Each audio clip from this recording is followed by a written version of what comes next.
Good morning and welcome to Tuesdays with the Pilgrim as we continue reading The Bishop Who Ate His Boots with Chapter 3, Part 2. If you remember last week we ended with him writing in his journal and ending with, "That settles it. Goodbye doubts. Goodbye discouragements." But he would have been more than human had not doubt and discouragement returned at least occasionally. By the end of August they were back in Fort McPherson, where he continued his Eskimo studies and prepared for the examinations prior to being ordained to the priesthood. He also shared the occasional hunting trip, which was necessary as well as a pleasure, and assisted generally in the work of the mission. His first Christmas came quickly, and he was agreeably surprised to find that the amount of work to be done left him little time to feel as lonely as he had feared. At the beginning of March, 1893, Stringer set out with Hodgson and the men with 3 dog sleds to visit Rampart House, about 180 miles away, where the Porcupine River crossed the Canada-U.S. border. On the way, the travelers stayed at Lapierre's house for a Sunday, and Stringer conducted a service for the 5 white men present. Then, after another 4 days' journey, they reached Rampart House. Here he was glad to meet the Reverend G.C. Wallace, the CMS missionary, and with the exception of MacDonald, Stringer's nearest clerical neighbor. The visit was an exhilarating one for the young missionary. He found Wallace and his wife to be congenial spirits, and after several months in the wilderness, he enjoyed meeting those with a similar background and interests. Mrs. Wallace, he remarked, was an accomplished pianist, and entertained the visitors with the works of Mendelssohn, Beethoven, and others.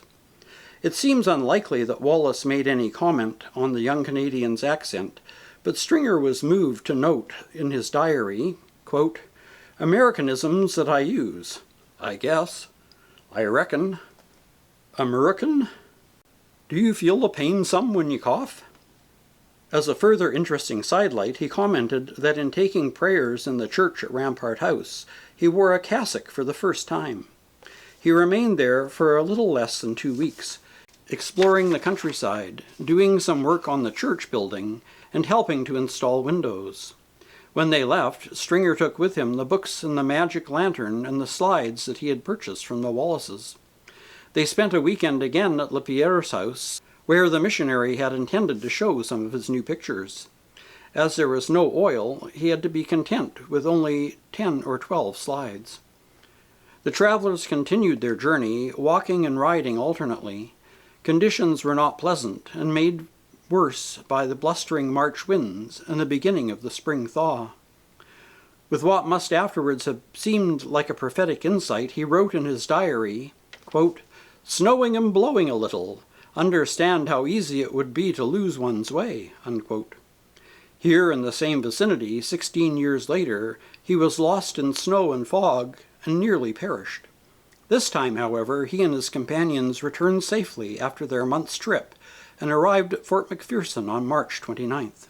A week after Easter, April 2nd, 1893, Stringer set out with a dog sled for a long-anticipated visit to Herschel Island, the northernmost corner of his vast mission. The island was the center of an Eskimo settlement, and for the past few years had been the winter headquarters of the American whaling fleet.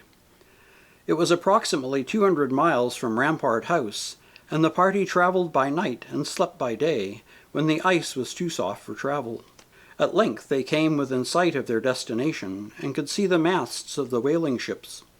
The island was about 12 miles long and varied in width from 2 to 4 miles. At the western end was the long sand spit pointing towards the mainland and containing a few buildings of the settlement.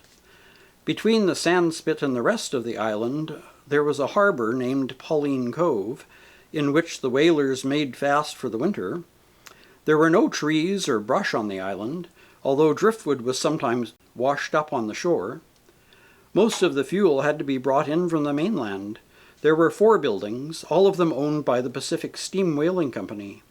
A number of crude huts made of boards or packing crates and used in winter by the officers of the whalers. At the inner end of the sand spit were half a dozen ice houses in which the meat and fish were kept through the summer. A little to one side was the graveyard where 15 or 20 headboards marked the long resting place, far from home and native land, of those who had died on the whaling ships at the island. These whaling ships came north from San Francisco during the summer in search of the large black whale. One very large specimen, caught just before Stringer's arrival, had yielded 2,450 pounds of whalebone, with a commercial value of $5 a pound. For several years about the turn of the century, it was common for a number of whalers to winter in the Arctic. Most of them came to Herschel Island, but occasionally some were caught in the ice formed further east towards Bailey Island. The presence of the ships and the men was not without problems. Neither officers nor men had enough to do during the long, dark winter months, and often amused themselves by demoralizing and debauching the Eskimo girls and women. Fresh foods were scarce, and sometimes scurvy developed, occasionally with fatal results. Quite frequently, men would desert from ships, completely unaware of the hundreds of miles of mountains, ice, snow, and sub-zero temperatures which separated them from any white settlement.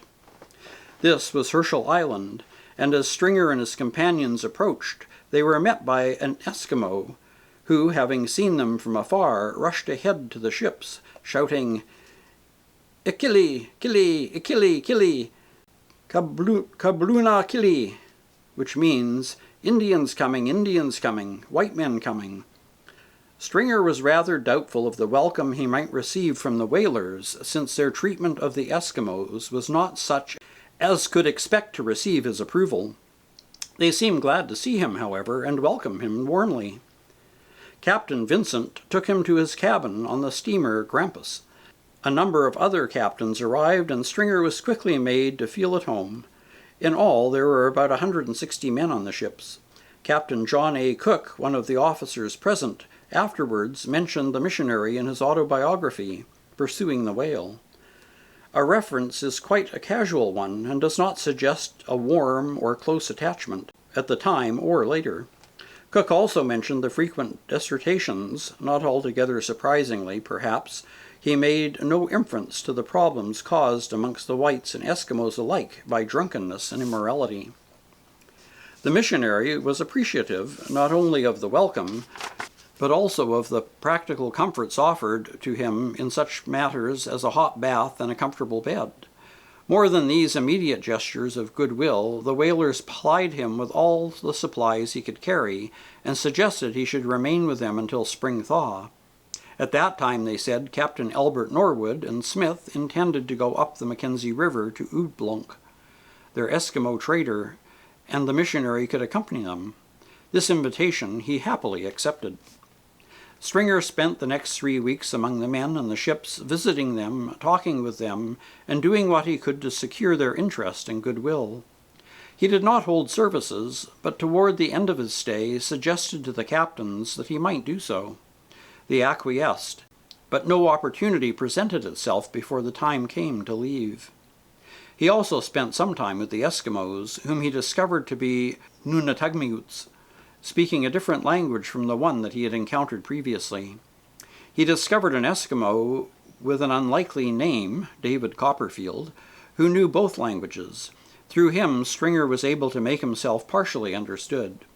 Even so, it was uphill work.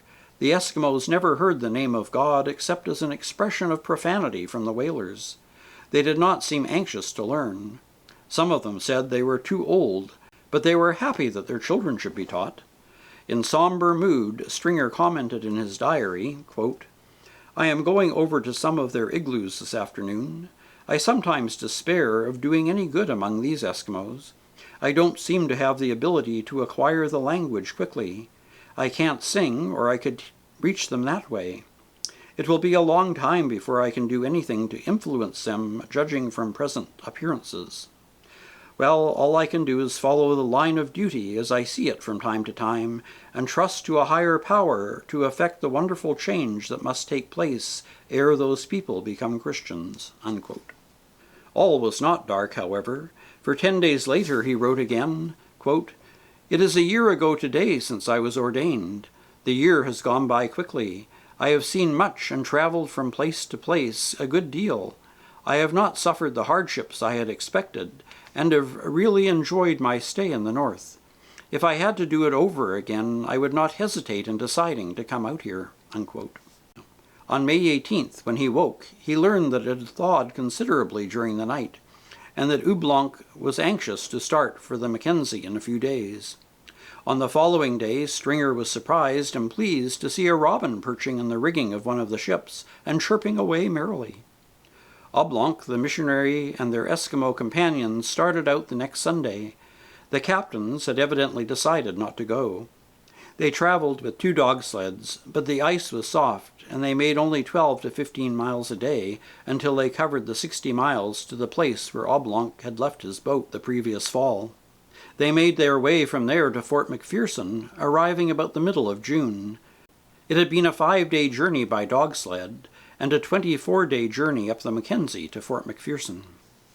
And that's the end of Chapter 3, Part 2. Next week we'll continue with Part 3, which starts on June 30th of 1893. Until then, take care, stay safe, and God bless.